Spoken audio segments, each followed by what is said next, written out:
Hello दोस्तों, आप सभी का स्वागत है आपके अपने यूट्यूब चैनल लर्न विद एजे पर। दोस्तों, आज की इस वीडियो में हम लोग वैदिक सभ्यता से संबंधित जितने भी इंपॉर्टेंट क्वेश्चंस बन सकते हैं उनको आज की इस वीडियो में हम लोग कवर करेंगे। तो चलिए दोस्तों, शुरू करते हैं बिना देरी के हुए और देखते हैं आज का अपना पहला प्रश्न। आज का जो अपना पहला प्रश्न है, इसमें दिया गया है कि वैदिक काल का विभाजन कितने भागों में किया गया है। तो वैदिक काल का विभाजन कितने भागों में किया गया है, इसका सही जवाब होगा कि वैदिक काल का विभाजन 2 भागों में किया गया है। जिसमें से पहला भाग है ऋग्वैदिक काल, जिसका टाइम पीरियड अगर आपसे पूछा जाता है तो हम बताएंगे कि 1500 ईसा पूर्व से लेकर कितना है 1000 ईसा पूर्व तक। और दूसरा आता है उत्तर वैदिक काल, जिसका टाइम पीरियड रहता है 1000 ईसा पूर्व से 600 ईसा पूर्व तक। अब देखेंगे हम क्वेश्चन नंबर 2। क्वेश्चन नंबर 2 में दिया गया है कि आर्य सर्वप्रथम डैश में बसे थे। तो हमको ये बताना है कि आर्य सर्वप्रथम कहाँ बसे थे। तो इसका सही जवाब हो जाएगा कि आर्य सर्वप्रथम पंजाब एवं अफगानिस्तान में बसे थे। चलिए अब हम लोग देखते हैं अपना क्वेश्चन नंबर 3। क्वेश्चन नंबर 3 में आपको दिया गया है कि मैक्स मूलर ने आर्यों का मूल निवास स्थान डैश को माना है। तो मैक्स मूलर जी के द्वारा आर्यों का मूल निवास स्थान किस स्थान को माना गया है, ये हमको इसमें बताना है। तो इसका सही जवाब हो जाएगा मध्य एशिया। किसको माना गया है? मध्य एशिया को माना गया है। चलिए दोस्तों, अब हम लोग देखते हैं अगला प्रश्न। अगला प्रश्न है कि आर्यों द्वारा निर्मित सभ्यता डैश सभ्यता कहलाई। हमको ये बताना है कि आर्यों द्वारा जो निर्मित सभ्यता थी वह सभ्यता किस नाम से जानी जाती है। तो इसका सही जवाब हो जाएगा वैदिक सभ्यता। आर्यों द्वारा निर्मित सभ्यता कौन सी सभ्यता कहलाई? वैदिक सभ्यता कहलाई।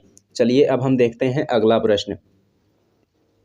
अगला प्रश्न है कि वैदिक सभ्यता कैसी सभ्यता थी। तो वैदिक सभ्यता कैसी सभ्यता थी? यह एक ग्रामीण सभ्यता थी। अब देखेंगे हम लोग अगला प्रश्न। अगला प्रश्न है कि आर्यों की भाषा डैश थी। तो आर्यों की भाषा हमको बताना है कि आर्यों की भाषा क्या थी। तो इसका सही जवाब है कि आर्यों की भाषा संस्कृत थी। आर्यों की भाषा क्या थी? आर्यों की भाषा संस्कृत थी। अगला प्रश्न देखेंगे। अब अगला प्रश्न आपको दिख रहा होगा, इसमें दिया गया है कि वैदिक काल में ग्राम के मुखिया को क्या कहा जाता था। वैदिक काल में ग्राम के मुखिया को क्या कहा जाता था? तो इसका जवाब होगा ग्रामीणी। वैदिक काल में ग्राम के मुखिया को क्या कहा जाता था? ग्रामीणी कहा जाता था। अब है अगला प्रश्न। अगला प्रश्न आपको दिख रहा होगा और इसमें आपको दिया गया है कि वैदिक काल में जन के शासक को क्या कहा जाता था। तो इसका सही जवाब क्या होगा? राजन। वैदिक काल में जो जन के शासक होते थे उन्हें किस नाम से जाना जाता था? उन्हें राजन के नाम से जाना जाता था। चलिए अब देखते हैं अगला प्रश्न। अगला प्रश्न है कि वैदिक काल में गोचर भूमि का अधिकारी कौन होता था। तो वैदिक काल में एक भूमि का प्रकार होता था जिसका नाम है गोचर भूमि, और इसका अधिकारी कौन होता था ये हमको बताना है। तो इसके अधिकारी को कहा जाता था वाजपति। क्या कहा जाता था? वाजपति। ये हमको याद रखना है। चलिए अब देखते हैं अगला प्रश्न। अगला प्रश्न है प्रश्न नंबर 10। इसमें आपको दिया गया है कि वैदिक काल में अपराधियों को पकड़ने का कार्य कौन करता था। पूछा गया है कि वैदिक काल में अपराधियों को पकड़ने का कार्य कौन करता था। तो इसका जवाब है उग्र। तो वैदिक काल में अपराधियों को पकड़ने का कार्य कौन करता था? उग्र करता था। अब देखेंगे प्रश्न नंबर 11। और प्रश्न नंबर 11 में दिया गया है कि ऋग्वेद में किसी तरह के न्याय अधिकारी का उल्लेख है या नहीं। सिर्फ 2 बातों में हमको जवाब देना है या नहीं। तो इसका जवाब होगा नहीं। ऋग्वेद में किसी भी तरह के न्याय अधिकारी का उल्लेख नहीं है। अब देखेंगे क्वेश्चन नंबर 12। और क्वेश्चन नंबर 12 आपको दिख रहा होगा और इसमें आपको दिया गया है कि वैदिक काल में सभा एवं समिति का संबंध किससे है। क्या पूछा गया है? वैदिक काल में सभा एवं समिति का संबंध किससे है। तो वैदिक काल में सभा एवं समिति जो होती थी वह राजा को सलाह देने वाली संस्था होती थी। सभा के बारे में जानेंगे तो सभा जो है वह श्रेष्ठ एवं संभ्रांत लोगों की संस्था होती थी, तथा समिति जो होती थी वह सामान्य जनता का प्रतिनिधित्व करती थी। एक प्रश्न यहाँ से ये भी पूछा जा सकता है कि सभा एवं समिति में स्त्रियां भाग ले सकती थीं या नहीं ले सकती थीं। तो इसका भी जवाब होगा कि इसमें स्त्रियां भाग ले सकती थीं। और ये जो सभा एवं समिति है इसके अध्यक्ष को क्या कहा जाता था? ईशान कहा जाता था। तो सबसे पहले यहाँ पर हमको 4 पॉइंट याद रखने हैं कि सभा श्रेष्ठ एवं संभ्रांत लोगों की संस्था होती थी। दूसरा पॉइंट ये याद रखना है कि समिति सामान्य जनता का प्रतिनिधित्व करती थी। तीसरा पॉइंट ये याद रखना है कि इसके अध्यक्ष को ईशान कहा जाता था। और सबसे लास्ट पॉइंट जो है कि स्त्रियां इसमें भाग ले सकती थीं। अब है अगला प्रश्न, प्रश्न नंबर 13, और इसमें आपको दिया गया है कि वैदिक काल के समय में युद्ध में कबीले का नेतृत्व कौन करता था। हमें क्या बताना है कि वैदिक काल के समय युद्ध में कबीले नेतृत्व कौन करता था। तो इसका जवाब होगा राजा। वैदिक काल के समय युद्ध में कबीले का नेतृत्व कौन करता था? राजा करता था। अब देखेंगे क्वेश्चन नंबर 14, और क्वेश्चन नंबर 14 में दिया गया है कि वैदिक काल में युद्ध के लिए डैश शब्द का प्रयोग किया गया है। तो वैदिक काल में युद्ध के लिए किस शब्द का प्रयोग किया गया है? इसका आंसर होगा गविष्ट शब्द का। अब ये गविष्ट शब्द का अर्थ क्या होता है ये हमें बताना है। तो गविष्ट शब्द का जो अर्थ होता है वह होता है गायों की खोज। वैदिक काल में युद्ध के लिए किस शब्द का प्रयोग किया गया? गविष्ट शब्द का प्रयोग किया गया, और इसका जो अर्थ होता है वह होता है गायों की खोज। अब देखेंगे क्वेश्चन नंबर 15, और क्वेश्चन नंबर 15 में दिया गया है कि 10 राज्य युद्ध का उल्लेख ऋग्वेद के किस मंडल में है। वेरी इंपॉर्टेंट क्वेश्चन है, कई बार एग्जाम में पूछा गया है, इस बार भी पूछा जा सकता है। क्या पूछा गया है कि 10 राज्य युद्ध का उल्लेख ऋग्वेद के किस मंडल में है।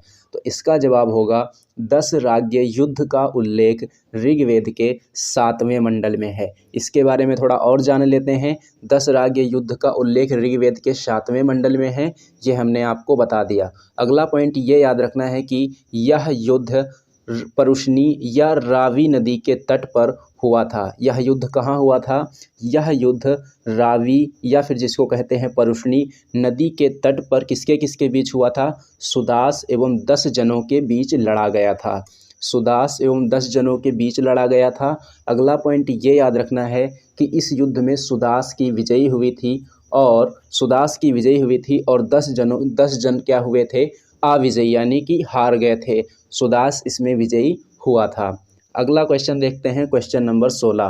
क्वेश्चन नंबर 16 हमें दिया गया है कि ऋग्वैदिक समाज कितने वर्णों में विभक्त था। तो ऋग्वैदिक समाज जो है यह 4 वर्णों में विभक्त था। ये वर्ण कौन कौन से थे? पहला वर्ण था ब्राह्मण, दूसरा वर्ण था क्षत्रिय, तीसरा वर्ण था वैश्य, और चौथा वर्ण था शूद्र। चौथा वर्ण क्या था? चौथा वर्ण था शूद्र। तो ऋग्वैदिक समाज जो है वह 4 वर्णों में विभक्त था, और ये चारों वर्ण के नाम पूछे जा सकते हैं, ब्राह्मण, क्षत्रिय, वैश्य और शूद्र। अब देखेंगे क्वेश्चन नंबर 17, और क्वेश्चन नंबर 17 में दिया गया है कि ऋग्वैदिक समाज 4 वर्णों में विभाजित था। यह विभाजन डैश पर आधारित था। हमें ये बताना है कि जो ऋग्वैदिक समाज था वह 4 वर्णों में विभाजित था। यह विभाजन किस चीज़ पर आधारित था ये हमें बताना है। तो इसका जो जवाब होगा वह होगा व्यवसाय पर।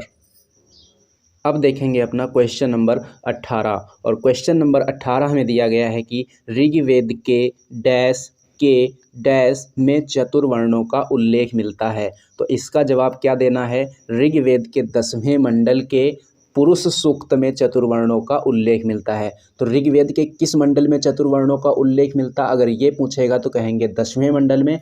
अगर ये पूछता है कि ऋग्वेद के 10वें मंडल के किस सूक्त में चतुर्वर्णों का उल्लेख मिलता है, तो आंसर देंगे पुरुष सूक्त में।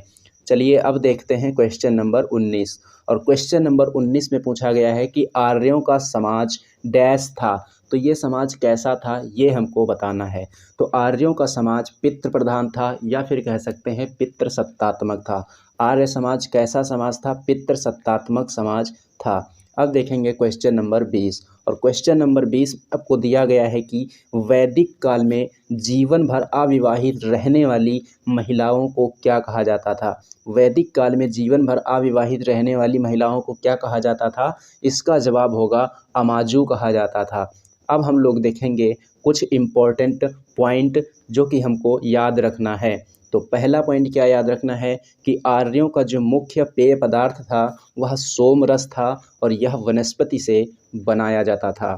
दूसरा पॉइंट याद रखना है कि आर्य जो हैं वह मुख्यतः 3 प्रकार के वस्त्रों का उपयोग करते थे। ये वस्त्र कौन से हैं? वास, अधिवास और उष्णीस। अंदर पहनने वाले कपड़े को क्या कहा जाता था? निवि कहा जाता था। ये पॉइंट आपको याद रखने हैं। तीसरा पॉइंट है कि आर्यों का प्रिय पशु घोड़ा एवं सर्वाधिक प्रिय देवता इंद्र थे। तो आर्यों का प्रिय पशु कौन सा था? घोड़ा था। और सर्वाधिक प्रिय देवता कौन थे? इंद्र थे। अगला पॉइंट है कि आर्यों द्वारा खोजी गई धातु लोहा थी, जिसे श्याम अयस्क कहा जाता था। तांबे को लोहित अयस्क कहा जाता था। अगला पॉइंट है कि इस काल में मनुष्य एवं देवता के बीच मध्यस्थ की भूमिका निभाने वाला देवता के रूप में अग्नि की पूजा की जाती थी। तो ये वाला भी पॉइंट याद रखना है। अगला पॉइंट है कि उत्तर वैदिक काल में राजा के राज्याभिषेक के समय राजसूय यज्ञ का अनुष्ठान किया जाता था। तो ये पूछा जा सकता है कि उत्तर वैदिक काल में राजा के राज्याभिषेक के समय कौन से यज्ञ का अनुष्ठान किया जाता था? तो आंसर होगा राजसूय यज्ञ का अनुष्ठान किया जाता था। अगला पॉइंट देखेंगे और अगला पॉइंट दिख रहा है कि स्त्रियां इस काल में अपने पति के साथ यज्ञ कार्य में भाग ले सकती थीं। अगला पॉइंट है कि इस काल में बाल विवाह एवं प्रदा प्रथा का प्रचलन नहीं था। तो ये एक पॉइंट याद रखना है कि वैदिक काल में बाल विवाह एवं प्रदा प्रथा का प्रचलन नहीं था। अगला पॉइंट याद रखना है कि इस काल में विधवा अपने मृतक पति के छोटे भाई से विवाह कर सकती थीं। अगला पॉइंट याद रखना है कि इस काल में स्त्रियां शिक्षा ग्रहण करती थीं। ऋग्वेद में लोपामुद्रा, घोषा, सिकता, आपला एवं विश्वास जैसी विदुषी स्त्रियों का वर्णन देखने को मिलता है।